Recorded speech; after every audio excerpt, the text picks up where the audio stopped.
તો hello family, આજે અચાનક જવાનું થઈ ગયું અયાવજ. હું અને ટકાકા બંને દર્શન કરવા નીકળી ગયા અયાવજ જવા માટે. રસ્તામાં આવું કંઈક લુક છે. પછી રસ્તામાં વાતું કરતાં કરતાં અચાનક આવી ગયો આપણા અયાવજનો ગેટ. જો આ છે અયાવજનો ગેટ, અહીંયાથી 2 કિલોમીટર. તો ટકાકા કેવું લાગે હવે અહીંયાથી થોડુંક જ આગું મને. ઓ માય ગોડ, અહીંયા પહોંચ્યા તો કંઈક અહીંયા નજારો કંઈક અલગ જ હતો. એવું ડેકોરેશન કરેલું હતું મંદિરનું તે ભાઈ મારું તો અહીંયા રોકાઈ જવાનું મન થઈ ગયું. કેવું લાગ્યું ડેકોરેશન તમે પણ કહી દેજો. બહુ મસ્ત ડેકોરેશન છે ભાઈ, એક નંબર જેવું.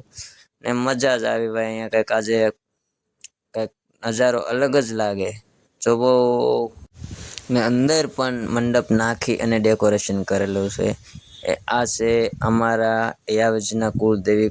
આવળમાં છે, ખોડિયારમાં છે, વચમાં ખેતરપાળ દાદા છે, સાઈડમાં મહાકાળીમાં પણ છે, અને 77માં અલગ છે. આવું છે અને મજા જ આવી ગઈ. અમે દર્શન કરી લીધા અને પછી હવે આપણે દાદાએ દર્શન કરવા જવાના. આ છે અમારા દાદાની હોળ, જે ટકાકા ગુલાબનો હાર ચડાવે છે. અને મારા હાથમાં અત્યારે ફોન છે અને અલગથી અત્તર અને ગુલાબના ફૂલ દાદાને અતિ પ્રિય છે, એટલા માટે એને સડે છે. ને બિસ્ટોલ સડે, સિગરેટ સડે, પણ આપણે લાવ્યા નથી આજે. આવું છે. અને તમે કોણ કોણ અયાવજમાં નવરાત્રિમાં જઈ આવ્યા છે તો કમેન્ટ કરીને કહી દેજો. અમે તો 5મા નોરતે આવી ગયા. અને કોનો કોનો અયાવજ કુળદેવીમાં છે એ પણ અમને અહીંયા કોમેન્ટમાં કહી દેજો. એ બહુ મજા આવે એવું છે ભાઈ. ન ગયા હોય તો એકવાર અવશ્ય નવરાત્રિમાં જઈ આવજો કુળદેવીમાં. આપણે મંદિરના પૂજારી બાપુ છે. પૂજારી બાપુ કંઈક કહો બે શબ્દ.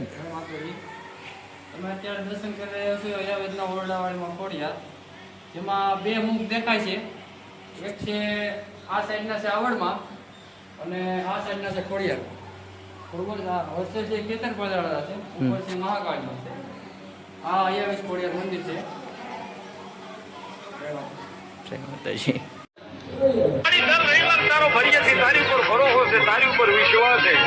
મારી તારા વાસા વધાવવાની મને જરૂર નથી, પણ અમારા હૃદયની મારી પાસે એવો ભરોસો છે. દુનિયા મારી પાસે કદાચ માણસ થાકી જાય પછી તારી બુદ્ધિ આવ્યો હોય તો તારી બુદ્ધિ કોઈ દાડો પણ નિરાશ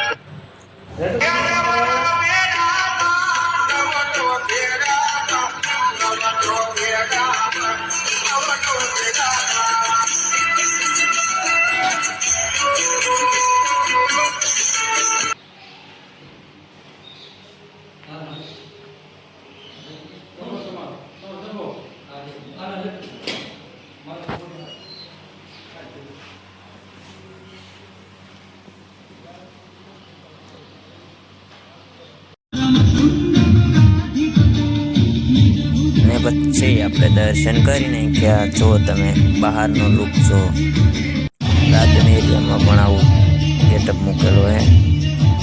અને મને તો બહુ જ એટલે બહુ જ ગમ્યું. તમને બધાને કેવું લાગ્યું આખું પાકું કહેજો. ને હજી તમે વિડીયોમાં બન્યા રહો, આગળ તમને બતાવી ડેમનો લુક કંઈક આ નવરાત્રિમાં અલગ છે ભાઈ. ને માતાજીના મુખ ઉપર સ્માઇલ ભાઈ ગજબની છે.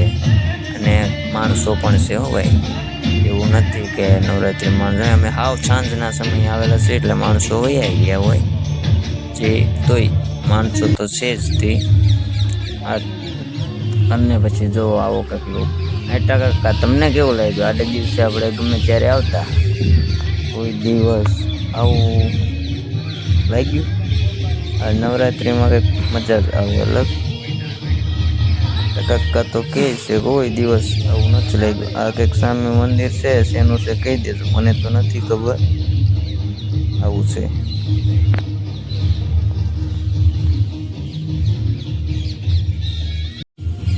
તો આ છે આપણા અયાવજનું ગાર્ડન, રસોડા એરિયો, જેમાં લાપસી માટે મને સેવક આવે. લાપસી બને ને અહીંથી પછી આ બાજુ ડેમ છે. જો તમે ડેમ જોઈ શકો કે આખો ડેમ અત્યારે કમ્પ્લીટ ગયો છે બગીચા લગી.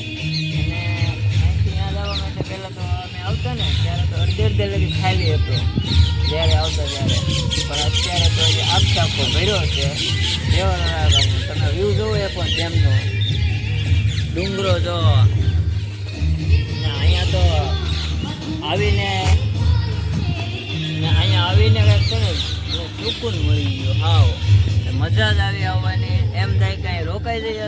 આજે છે 5મું નોરતું. અમે પહેલા નોરતે રહેલા હતા ત્યારથી વાત કરતા હતા કે આપણે નોરતામાં અહીંયા જવું છે દર્શન કરવા. તો આજે ફાઇનલી 5મા નોરતે અમને આવવા માટે અંજળ આવી ગયું છે અને આવી ગયા. અત્યારે વાગી ગયા સાંજના 6. હવે અમે થોડી વાર અહીંયા રહેવું પછી નીકળશું. રાતે ક્યારે ઘરે પહોંચી તો ખબર નથી. તો ફૂલ વિડીયોમાં બન્યા રહેજો. તમને આખા યાવજનું બતાવી દેવાનું છે કેવો કેવો નજારો છે એમ. અને હું ટકાકા વિડીયોમાં નહીં આવે એનું કારણ છે કે ટકાકા એને વિડીયો પકડી જાય ફોન. તો ચાલો હવે આગળ ગાર્ડન બતાવી દઈએ તમને.